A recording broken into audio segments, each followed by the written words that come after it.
Boa noite, meus amigos, minhas amigas, meus irmãos, minhas irmãs, todos que nesse momento estão conectados aqui, mais uma vez, para que a gente possa estudar, para que a gente possa orar, renovar as nossas energias.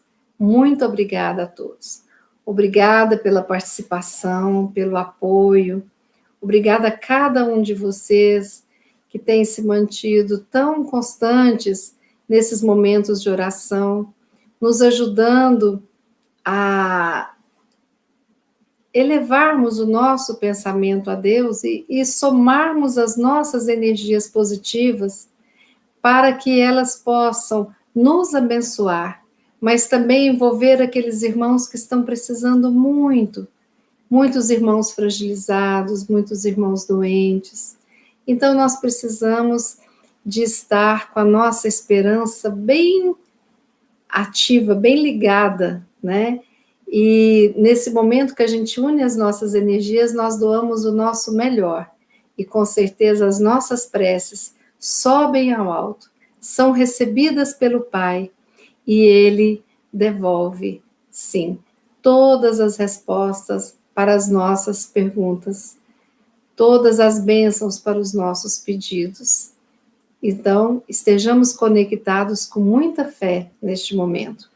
Vamos estudar um pouquinho mais, vamos falar de Jesus, vamos matar um pouquinho a saudade de Jesus neste momento de estudo e oração. Sejam todos muito bem-vindos. Bom,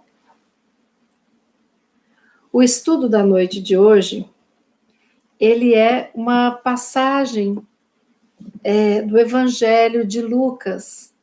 Lucas, capítulo 10, versículo de 25 a 37. A parábola do bom samaritano. Peço licença para que eu leia esse trecho. Certa ocasião, um perito da lei levantou-se para pôr Jesus à prova e lhe perguntou: Mestre, o que preciso fazer para herdar a vida eterna? O que está escrito na lei? Respondeu Jesus. Como você a lê? Ele respondeu: Ame o Senhor, seu Deus, de todo o teu coração, de toda a sua alma, de todas as suas forças e de todo o seu entendimento. E ame ao seu próximo como a si mesmo.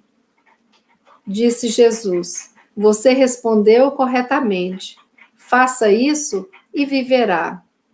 Mas ele, querendo justificar-se, perguntou a Jesus: E quem é o meu próximo? Em resposta, disse Jesus: Um homem descia de Jerusalém para Jericó, quando caiu nas mãos de assaltantes. Esses lhe tiraram as roupas, espancaram-no e se foram, deixando-o quase morto. Aconteceu estar descendo pela mesma estrada um sacerdote. Quando viu o homem, passou pelo outro lado. E assim também um levita, quando chegou ao lugar e o viu, passou para o outro lado. Mas um samaritano, estando de viagem, chegou onde se encontrava o homem, e quando o viu, teve piedade dele. Aproximou-se, enfaixou-lhe as feridas, derramando nelas vinho e óleo. Depois colocou-o sobre o seu próprio animal e levou-o para uma hospedaria e cuidou dele. No dia seguinte, ele deu 2 denários ao hospedeiro e lhe disse: Cuide dele. Quando eu voltar, lhe pagarei todas as despesas que você tiver. Qual destes 3 você acha que foi o próximo do homem que caiu na mão dos assaltantes? Aquele que teve misericórdia dele, respondeu o perito na lei. Jesus lhe disse: Vá e faça o mesmo. Pois bem, nós temos que compreender essa passagem tão maravilhosa. Essa parábola é uma das minhas prediletas, eu gosto muito dela. E nós precisamos, nesse momento, de estarmos aqui, mas precisamos de fazer uma viagem no tempo e no espaço.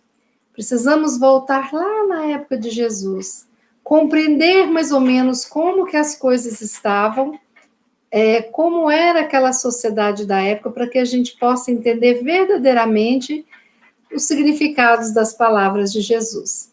Pois bem, vamos ao nosso estudo da parábola do samaritano. Não estamos mais no mundo ocidental em 2020. Vamos lá para o ano 30, mais ou menos, né? E 33, e vamos pensar naquela região oriental, na época de Jesus, aquele clima quente. Vamos sentindo a presença daquele mestre que andava entre as pessoas, procurando os infortúnios ocultos, curando, falando, trazendo a lei de amor para que nós pudéssemos aprender a amar a Deus, a nós mesmos e ao nosso próximo. Pois bem, aquela época já estava próxima, mais próxima da crucificação de Jesus, quando ocorre esse acontecimento. E Jesus falou para os apóstolos: eu preciso ir a Jerusalém. Naquela época era normal, aproximava-se a Páscoa dos judeus, então era normal as pessoas fazerem a peregrinação, que acontece até hoje. Mas ele falou o seguinte: eu preciso passar a Samaria antes de chegar a Jerusalém. E quem estava com Jesus estranhou. A mesma coisa de eu falar assim: olha, eu preciso de ir a São Paulo para uma feira. Ok, mas vamos antes passar em Manaus, depois nós vamos para São Paulo. Saindo completamente do caminho. Eles acharam estranho, né?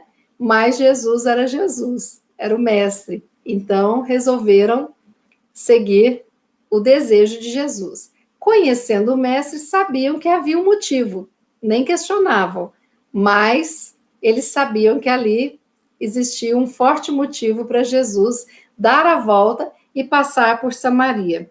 Porque além de ser um caminho diferente, o caminho era bem mais longo, mais perigoso e também era muito árduo naquele clima, na forma como acontecia. Pois bem, o que pensar, por que fala a parábola do bom samaritano? Né? A mesma coisa da gente falar do bom engenheiro, da boa psicóloga, do bom católico, do bom espírita, né? Do bom brasileiro. O que a gente significa? O que estava significando isso daí? Que havia um samaritano bom. Então, dá uma ideia como se os outros não fossem bons, não é? Mas é porque naquela época, Samaria os samaritanos eram os povos inimigos de Israel. Então, hoje tem judeus e palestinos, naquela época eram os samaritanos, né? Eles tinham como se fosse assim, eles eram a mesma base, mas em um momento dividiu. Então ficaram duas tribos ao sul, que a capital era Jerusalém, e 10 tribos ao norte, que a capital era Samaria, né? Mais ou menos hoje assim, Coreia do Norte e Sul, aquela, sabe? Então existia uma divisão nessa sociedade. E aí, eles construíram em Samaria um novo templo, para que os samaritanos não necessitassem ir para Jerusalém na peregrinação. Então, era realmente uma época que havia uma divisão, uma cisão. Então, para os judeus que acreditavam que os samaritanos eram seus inimigos, não havia samaritano bom. Então, Jesus usa nessa parábola o exemplo de um samaritano que foi bom. Entenderam? Bom, os apóstolos estranharam, né? Mas eles foram com Jesus. A viagem foi muito difícil, muito complicada, mas Jesus não desistia da viagem, né? Quando eles chegam em Jerusalém, ocorre a Páscoa e a crucificação. Mas antes disso, quando Jesus foi recebido, um doutor da lei procura Jesus para fazer perguntas, para que todo mundo escutasse as provocações dele.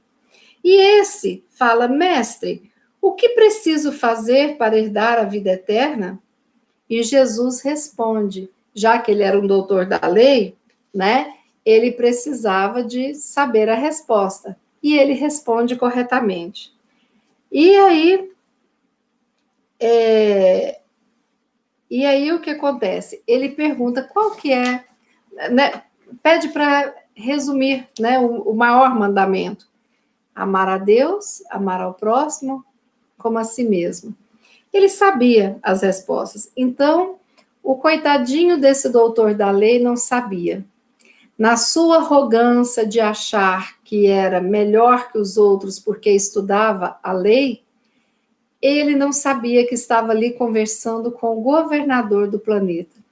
Como nos diz Emmanuel, quando a Terra foi criada, há quantos bilhões e bilhões de anos atrás, Jesus já era um espírito sideral e ele já estava responsável por aquele planeta que iria nascer, e durante todo o seu desenvolvimento, ele era o governador do planeta Terra. Quando o mundo ainda estava muito primitivo, veio as leis mosaicas como a primeira revelação. Quando o mundo evoluiu um pouquinho, o mestre sabia que havia chegado o momento de aprendermos a lei de amor. Então, Jesus pessoalmente decide preparar o planeta para recebê-lo e ele decide encarnar neste planeta que ele conhecia, onde conhecia todos os seus habitantes, toda a sua fauna, sua flora, conhecia cada lugarzinho, porque ele é quem cuidava de todos nós naquela época, não abandonou a sua missão, continua cuidando hoje e vai cuidar sempre. Enquanto existir, teremos esse mestre querido como governador do nosso planeta. Pois bem, então, o doutor da lei, ele se vê numa situação delicada, né? Porque Jesus, ele pergunta para Jesus, Jesus responde bem, né?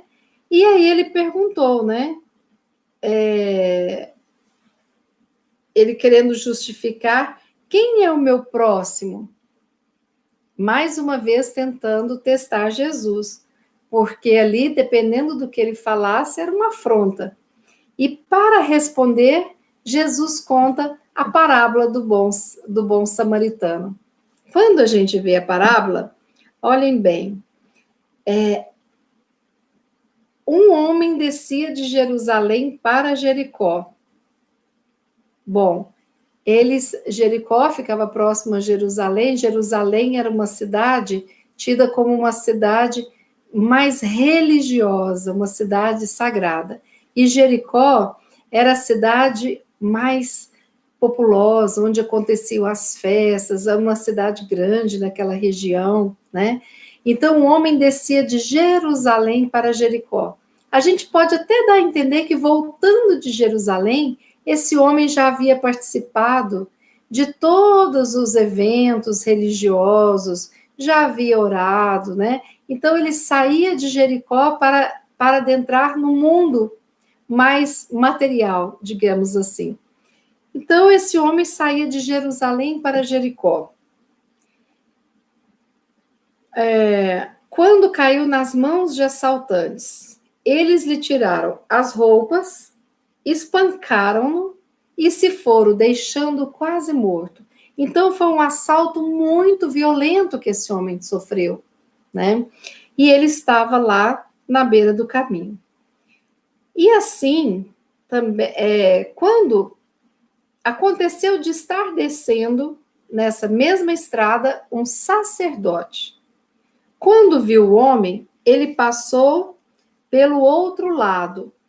O que significa isso? Naquela época, quando o sacerdote passava, né, era como se aquele religioso ele não podia encostar numa pessoa assim. Ele não podia,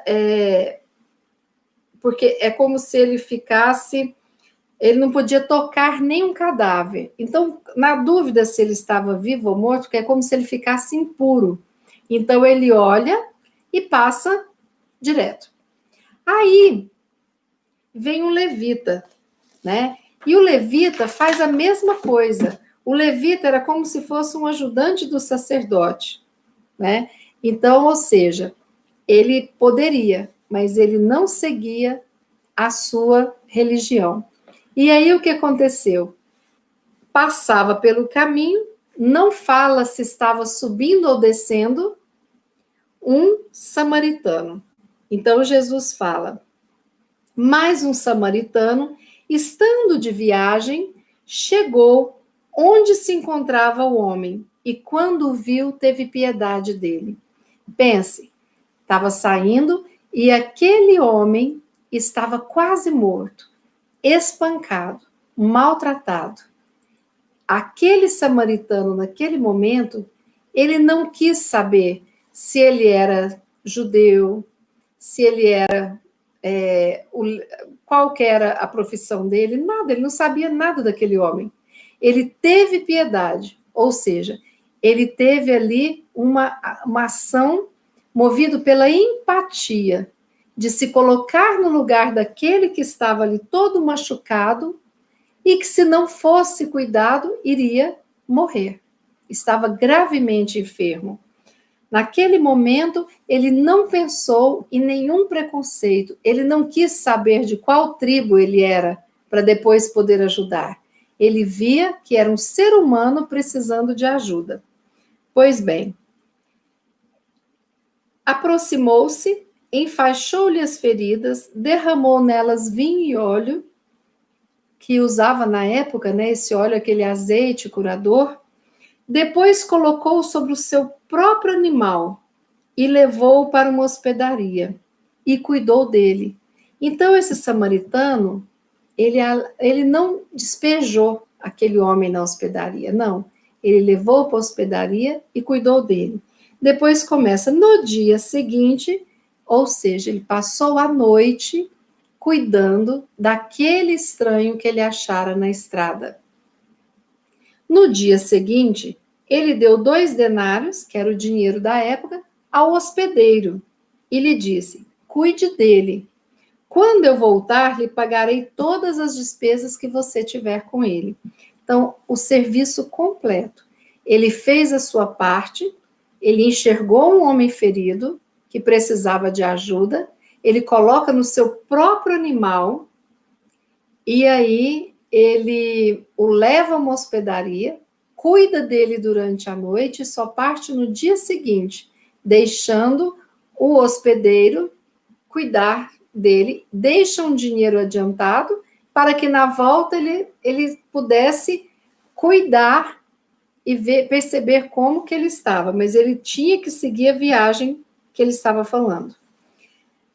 E Jesus pergunta para aquele doutor da lei que iria testá-lo, que era judeu: qual destes 3 você acha que foi o próximo do homem que caiu nas mãos dos assaltantes? Com essa pergunta, Jesus quebra um preconceito e Jesus devolve a pergunta que ele havia feito e ele tinha que admitir, porque se ele fosse inteligente e o bom entendedor, ele saberia esta resposta correta, como ele soube de todas as outras respostas corretas. E ele responde: aquele que teve misericórdia do assaltante, responde o perito da lei. Jesus lhe disse: vá e faça o mesmo. Então, é muito interessante, porque Jesus leva uma reflexão. E aqui, o homem veio testar Jesus com aquela pergunta bem, né? Mas Jesus faz o quê? Ele responde, ele conta uma história, porque ele era um pedagogo maravilhoso. E ele ainda devolve com uma pergunta. E quando o doutor da lei acerta a resposta, mostrando que havia entendido a mensagem de Jesus, qual que é a fala final de Jesus? Vá e faça o mesmo. Jesus, ainda que como um educador, ele mostra que não adiantava conhecer todas as leis. Ele estava ali diante de uma autoridade máxima conhecedora das leis, mas que não tinha a prática do que aprendia. Então, é tão interessante como que as coisas se dão, né? Poucos dias depois, Jesus estava com seus apóstolos e depois veio o momento da crucificação. Em todos os instantes, Jesus ensinava. E ele teve nessa viagem mais longa encontros interessantes que são mostrados na Bíblia, né? Então, depois nós vamos estudar. Um deles é com a mulher, né, de Samaria. Muito interessante também. Mas numa próxima oportunidade a gente vê. Essa parábola, eu me lembro, se eu contar para vocês, vocês vão até rir de mim. Como que as coisas ficam gravadas na nossa mente quando a gente tem a oportunidade de se encontrar com um educador. Eu morava em Uberlândia por volta dos meus 8, 9 anos de idade, olha que já vai tempo. E eu frequentava a paróquia Nossa Senhora de Fátima, que era próximo da minha casa. Então, eu era pequenininha e fazia catequese nessa paróquia. E tínhamos uma professora tão bacana, e eu lembro, até hoje, nunca esqueci, quando ela falava da parábola do bom samaritano. E eu lembro que ela pediu para a gente fazer um desenhozinho dos personagens, né? E eu fiquei por conta de fazer um desenho de Jesus conversando com o doutor da lei. O outro fazia do homem caído na estrada, o outro... para a gente fazer uma história em quadrinhos, né? E eu lembro que eu gastei o lápis amarelo todo que ela me deu fazendo a luz em volta de Jesus. Porque era a forma que eu queria expressar que ele era muito iluminado, né? Então eu fiz aquela aura amarela grandona. E essa parábola ficou gravada na minha mente, no meu coração, para vocês verem a importância, independente da religião. Hoje eu sou espírita, estou aqui contando com essa visão ampliada, mas eu aprendi essa parábola. Eu era uma garotinha de 8 anos de idade, na catequese, lá em Uberlândia, nos anos 70. Então, olha que coisa fantástica, né? A gente poder ver o que o momento de evangelização, quando o evangelizador está com carinho, com amor, pode fazer e o outro aprender. Memorizei, e essa parábola sempre ficou... assim, eu saberia contar ela ao longo da minha vida de forma resumida, né? Porque eu aprendi direitinho aquela aulinha da catequese, né? E aí eu fico pensando, quantos de nós podemos evangelizar uns aos outros, contando os casos de Jesus, estudando, trazendo essas histórias maravilhosas. É tão bom a gente contar uma história de Chico, de Divaldo, da irmã Dulce, e tantos espíritos iluminados que encarnam aqui, a história daqueles que são chamados de santos, São Tomás de Aquino, histórias maravilhosas, Santa Rita de Cássia, São Francisco de Assis, espíritos iluminados que vieram deixar mensagens tão maravilhosas para a gente. Mas, voltando à evangelização, ali naquele momento, Jesus era o evangelizador. E Jesus havia ensinado de uma forma, contando uma história que aquele doutor da lei iria aprender, com certeza. Ia fazer a diferença na vida dele, este momento de evangelização com o mestre dos mestres. Eu fico imaginando assim, depois, né? Depois que Jesus foi crucificado, depois que ele teve o entendimento, como é que será que ficou o coração dessas pessoas que foram evangelizadas por Jesus? Que contava histórias e que escolhia os caminhos, não os mais fáceis, mas os mais difíceis. E ali, quando Jesus escolhe aquele caminho de Samaria para passar por lá, um caminho mais árduo, mais difícil, ele mostrava o quê? Nem sempre o caminho mais curto e mais fácil é aquele que eu posso ir. Às vezes, para salvar uma alma, para cuidar de alguém, eu preciso de sair da minha zona de conforto e ir cuidar do outro. E olhem bem esse samaritano, porque quando ele passa ali e cuida daquele homem caído, daquele homem ferido, ele também não perguntou nada, não veio o preconceito dele. E aí, você votou no Bolsonaro? Deixa eu ver se esse que tem cara de bolsonarista, eu vou ajudar. Não, não, né? Não, então não vou ajudar, não. Né? Ou qualquer outro partido. Será que ele fez isso? Não, não fez. Ah, esse aqui? Não. É porque nasce em tal parte do nosso país, eu não gosto daquele povo que nasce em tal lugar. Não, ele não perguntou nada, nada. Ele viu ali um homem caído, que é o que nós devemos fazer, que é o que deveria ocorrer na recepção dos hospitais, na recepção das casas espíritas, das igrejas, dos templos, no nosso trabalho, na nossa vida, na nossa família. Ajudar sempre, para depois a gente se inteirar do que está, de quem é aquela pessoa. E quantas vezes, quando eu ajudo, eu fico pensando depois dessas histórias contadas. Como será que ficou aquele que foi ajudado? Será que ele era samaritano? Será que ele era judeu?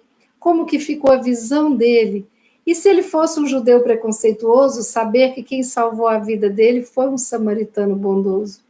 Quanto aprendizado nesses momentos, não é mesmo?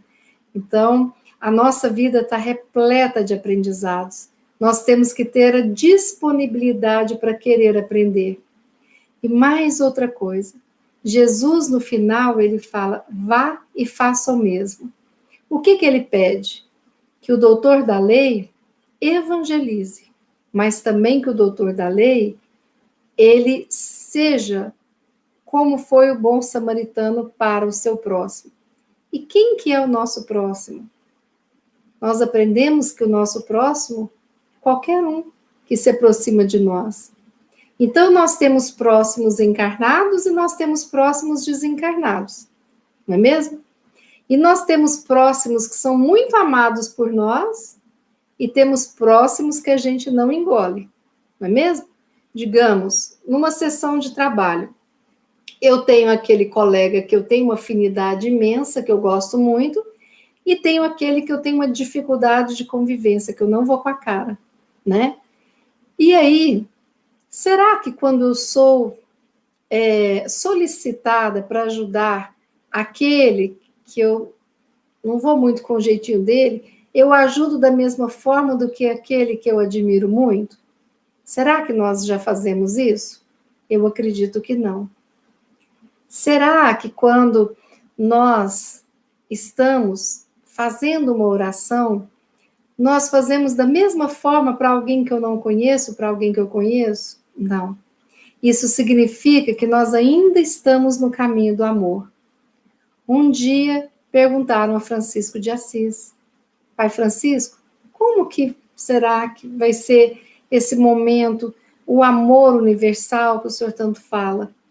E Francisco de Assis explicava que quando eu amar alguém desconhecido, que mora num país distante, como eu amo meu filho que eu tenho nos meus colos, no meu colo, aí eu terei o amor incondicional e universal, o verdadeiro amor fraterno.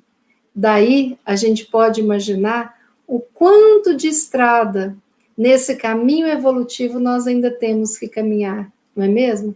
Eu tenho sim as minhas dificuldades, eu sei que você também tem, todos nós temos, mas nós precisamos de ir trabalhando essas dificuldades.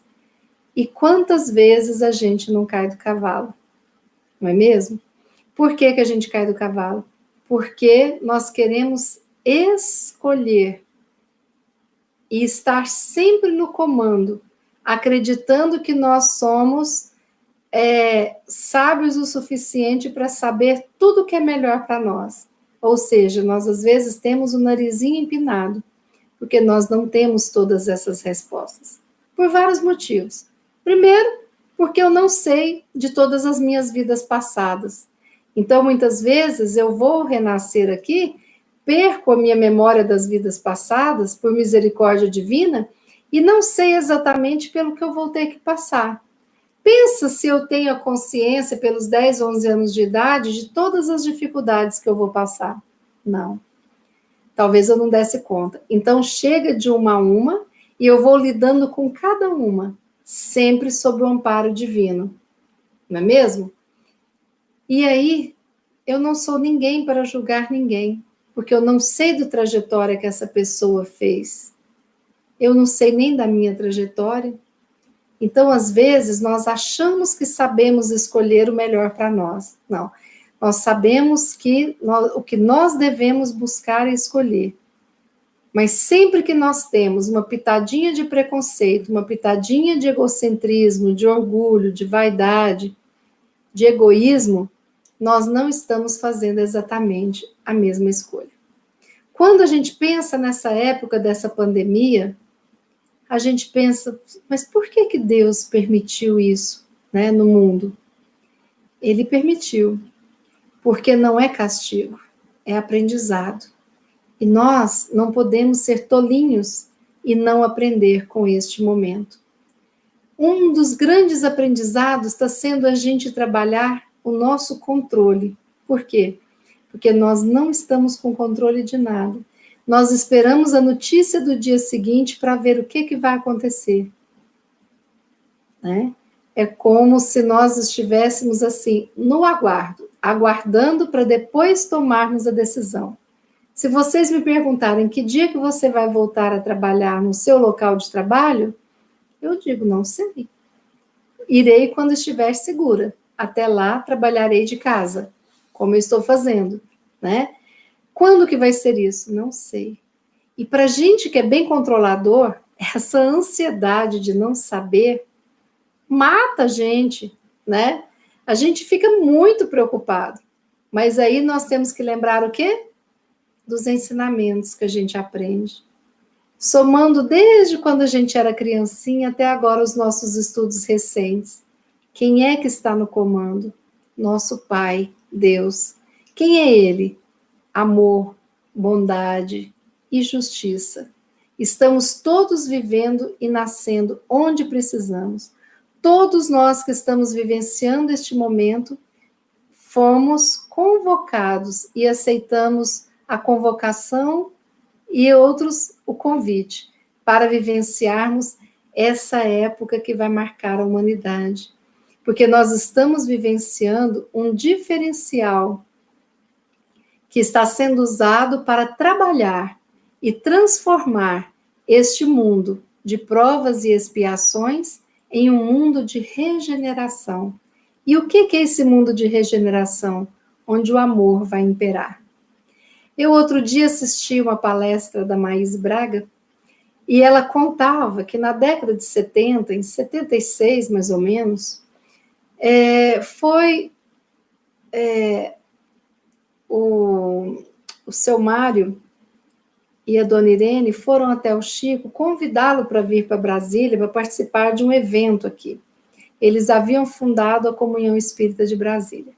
E o Chico, com aquele jeitinho dele, no início da reunião, falou, olha, eu agradeço muito o convite, mas tem fulano, fulano e fulano tão bons, então vamos fazer o seguinte, vocês vão com eles e eu fico aqui em Uberaba mesmo.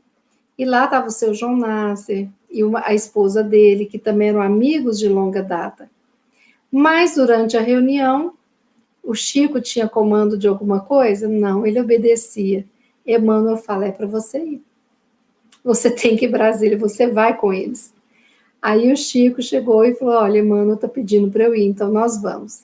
E foi naquele Opala grandão, o seu João Nasser com a esposa, o seu João, o seu Mário com a esposa e o Chico, né? E vieram para Brasília. Eu não sabia disso, mas ela disse que o grupo de escoteiros fez durante todo o trajeto pontos em que ficavam os escoteiros com bandeiras e fazendo uma homenagem ao Chico. E ele parava em todos esses pontos, quando tinha uma homenagem para ele, e ele ia lá e cuidava, abraçava de um por um e seguia. Então, a viagem, vocês imaginam bem, né? Mais de dia de viagem. Mas, assim, quando chegou com o sol nascendo e ele falou, antes de ir ao local, vamos dar uma volta pelas ruas de Brasília. E ele foi andando aqui e ali, e ele contou para eles que Brasília foi criada por Juscelino, que foi tido como um louco, mas que antes dele encarnar, 50 anos antes, ele estava com a equipe espiritual, fazendo ali todo o projeto de arquitetura, de construção, e ele estava participando daquela equipe. Então, quando ele nasceu, que ele botou as botas aqui no chão, colocou as suas botas, né? Botou as botas, colocou as suas botas aqui no chão, era noite, e ele falava, ali vai ser o palácio, ali vai ser a catedral, ali vai ser, né? Porque estava gravado na memória da sua alma. E aí o Chico olhava e falava, vai chegar uma época que Brasília vai sediar os grandes encontros dos grandes líderes espirituais. Vai chegar uma época que os governadores da terra, todos aqueles que governam os países, vão se unir com outros que não são desse planeta e vão decidir decisões importantes sobre o futuro da humanidade. Estranho a gente pensar nisso, né? Mas o Chico falou, ainda não é momento, porque tem muitas pessoas no governo que são boas e outros não têm esse amor no coração. Então, vai demorar um tempo, mas isso vai acontecer no futuro.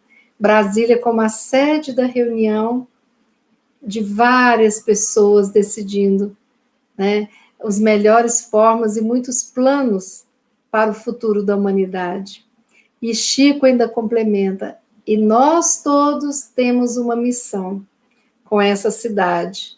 Muitos que aqui vêm para trabalhar um tempo, pensam, vou ficar lá 1 ano, 2 anos e volto para o meu local, né, de nascimento ou de residência. E aí a gente vem e não consegue ir. Me emocionei muito nesse momento, porque eu lembrei da minha história, né? Eu vim a contragosto, em 8 de fevereiro de 99, acompanhando o meu esposo. E aí ele falava, não, a gente fica aqui 1 ano, 2 anos no máximo e voltamos para Uberlândia. Eu vim, fiquei quase depressiva, porque eu não conseguia entender a lógica dessa cidade, o funcionamento, a tal da tesourinha. Até eu entender como funcionava isso, eu queria ir para cima, tinha que virar para baixo, então aquela confusão, mas vim com os meus filhos. E aí, quando já estava quase completando os 2 anos, e eu com aquela vontade ainda, né? Eu ia no dentista em Uberlândia, tingia o cabelo em Uberlândia, ficava assim, o meu médico era de Uberlândia, visitava lá várias vezes por ano. E aí, meu marido falou, olha, teve uma reestruturação, nós vamos ficar aqui uns 5 anos. Eu falei, meu Deus.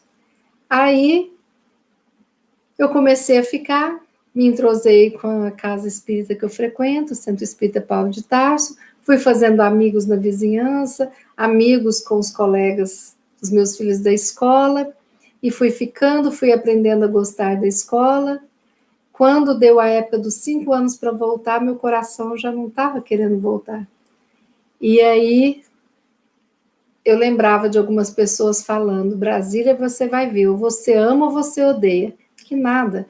Eu cheguei aqui odiando, não gostava, não entendia nada, achava tudo estranho, e depois eu comecei a gostar, e hoje eu percebo que eu moro na cidade mais linda que eu conheço, com esses gramados maravilhosos e que tem o pôr do sol mais maravilhoso do mundo, uma cidade diferente, com moradores íntegros, bacanas, e muitos que vêm em busca de um poder estão enganados, ainda desconhecem o amor, mas graças ao bom Deus, eu tenho inúmeros amigos aqui que eu reencontrei de outras vidas.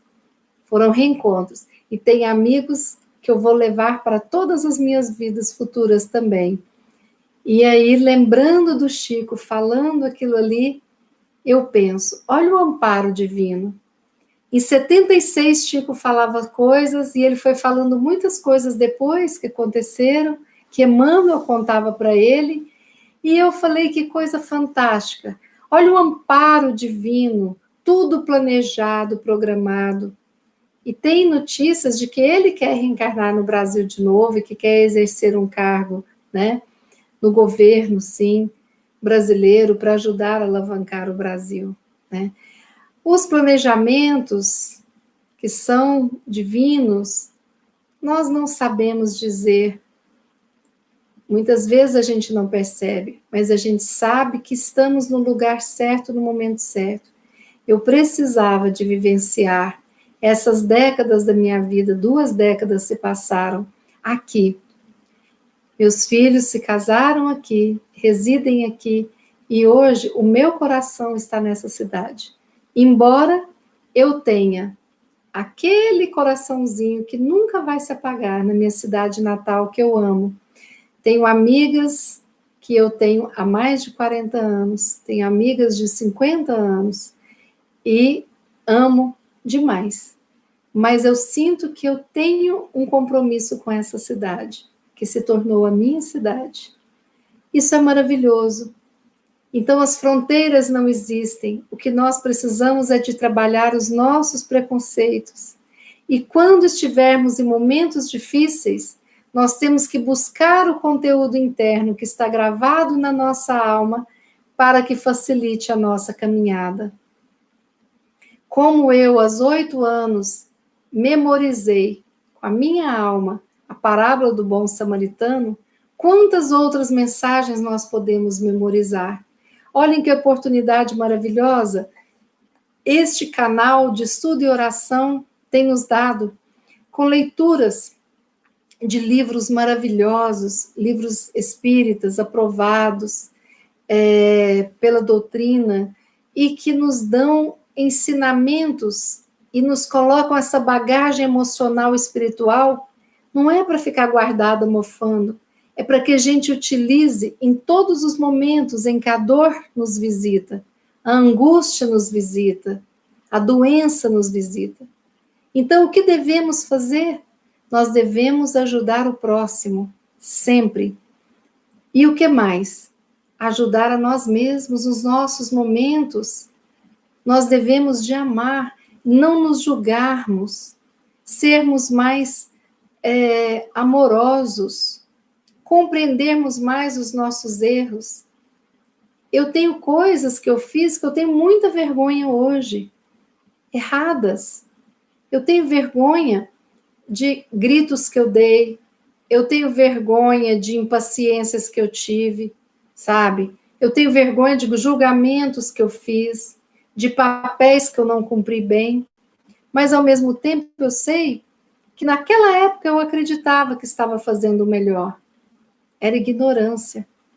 Então, aquele que chega perto da gente e que a gente não consegue visualizar o amor no seu coração, ele é um ignorante. Ele não aprendeu a amar nem o tantinho que a gente já aprendeu. E ele merece o quê? Amor. Existe um ditado que fala: me ame quando eu menos merecer, pois é quando eu mais preciso. E isso vale a pena. Então, nós precisamos de aprender a perdoar. Nós precisamos de aprender a usar toda essa nossa bagagem para aplicar nos nossos momentos de ansiedade, de dor. E agora, o que vai acontecer? Não sei. Muitas pessoas vão desencarnar? Sim, muitas pessoas vão desencarnar.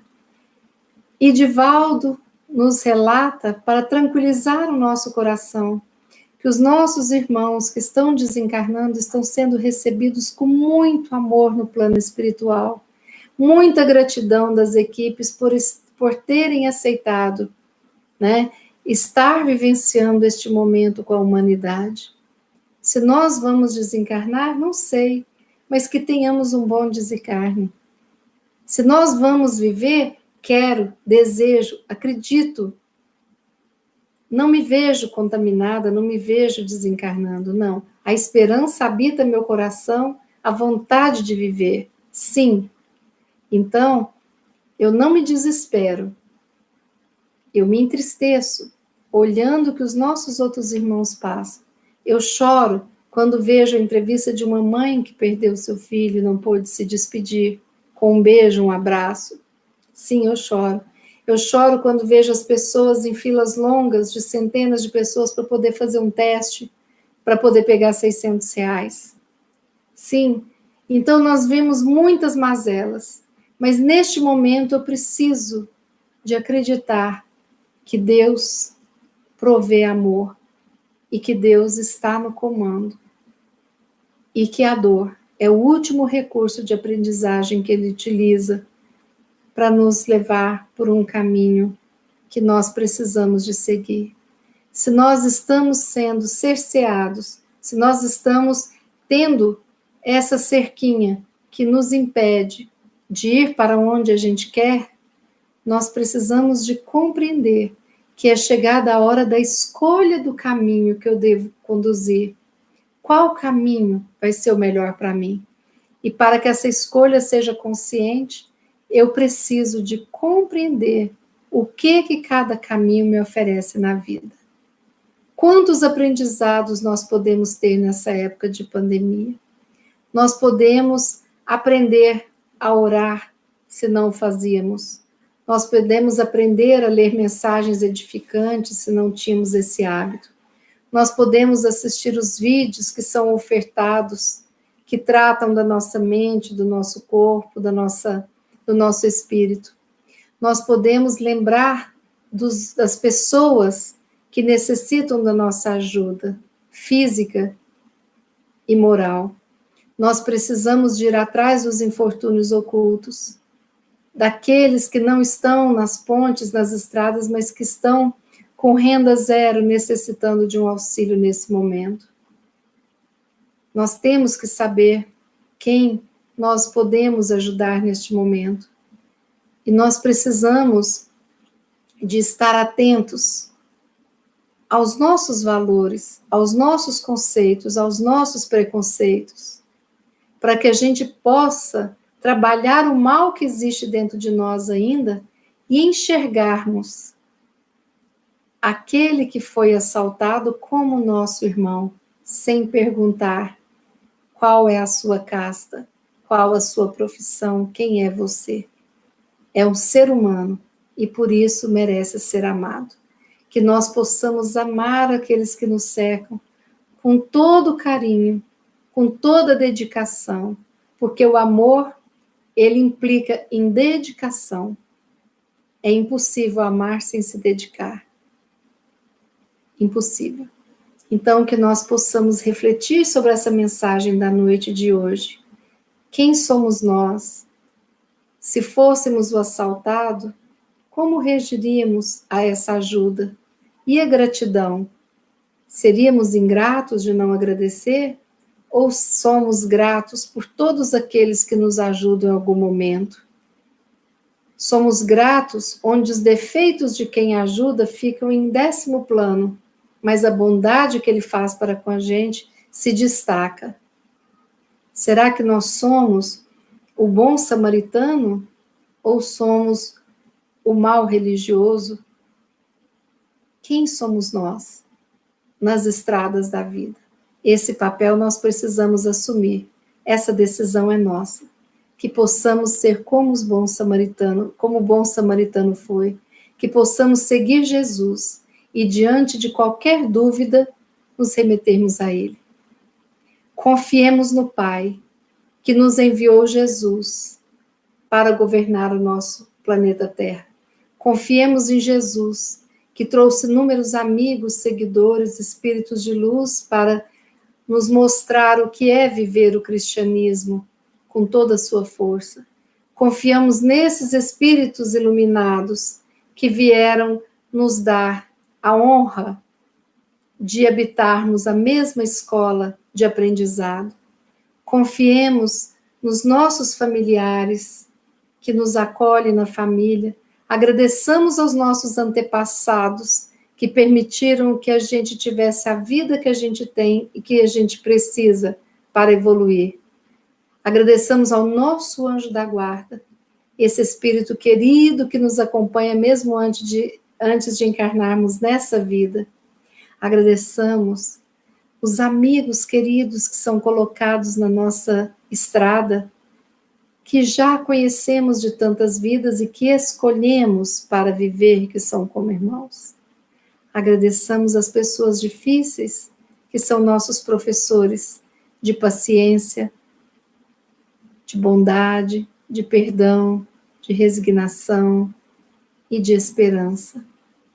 Agradeçamos aos espíritos desencarnados que nos acompanham, cuidando de nós, e aqueles que nos perseguem pelo mal que já fizemos, pois eles nos lembram a nossa origem, e o nosso passado foi de muita violência, de muita ignorância, não conhecíamos o amor. Obrigada a esses irmãos que nos chamam a atenção de onde viemos e onde estamos, para agradecermos ao Pai a possibilidade que nos deu de tantas vidas para evoluirmos. E oremos por eles para que encontrem o caminho da luz. Oremos por nós, para que tenhamos forças de seguir adiante, para que possamos sempre fazer o nosso melhor, por mais que seja difícil. Oremos pelo nosso próximo, por todos os que sofrem, mas hoje em especial, nós queremos pedir por cada um que está enfrentando um problema físico, espiritual, onde a doença está se instalando. Vamos pedir por todos para que o Dr. Bezerra, comandando essas equipes maravilhosas de cura, possa ir até o lar de cada um, cuidar, abençoar, tratar da melhor forma possível. Que cada um possa pensar naquilo que está te afligindo agora, sentindo a presença do mestre amigo, ele que disse que onde houvesse 2 ou mais pessoas reunidas em seu nome, ali ele estaria.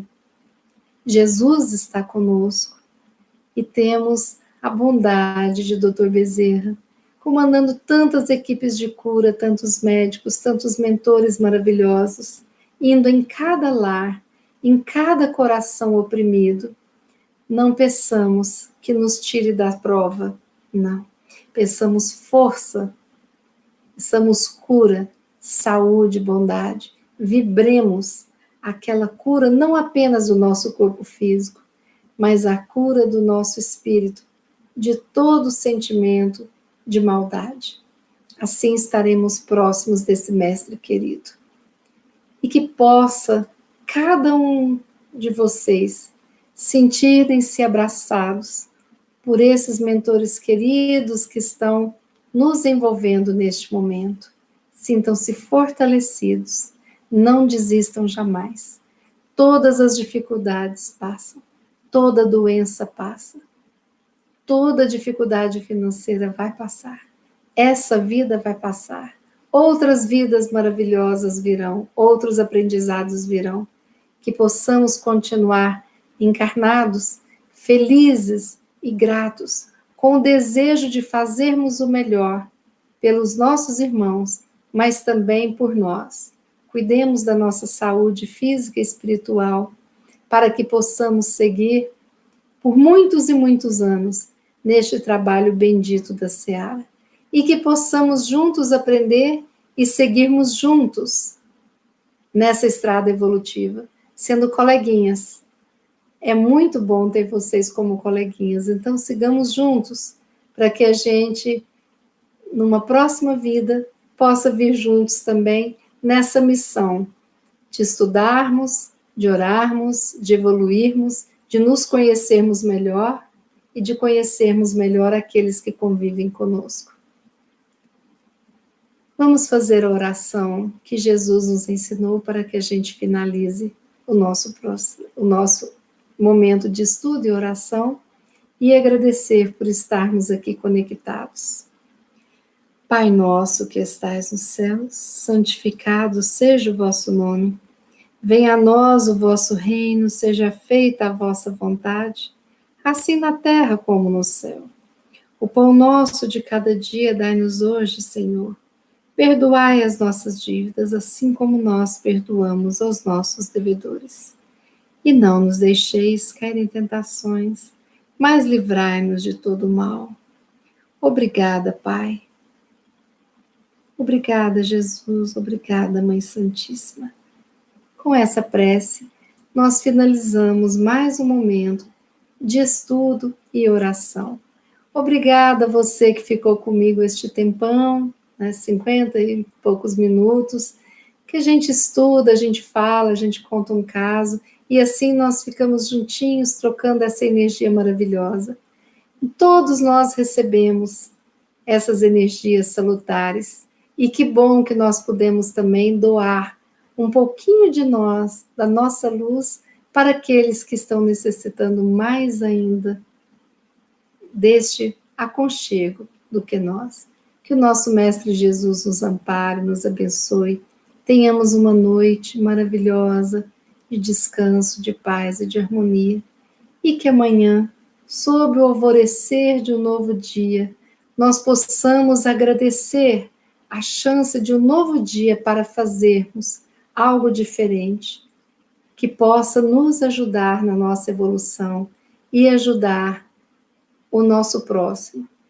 Seja um telefonema, um abraço, um sorriso, seja uma palavra carinhosa, qualquer que for a nossa ação, que seja pautada no amor.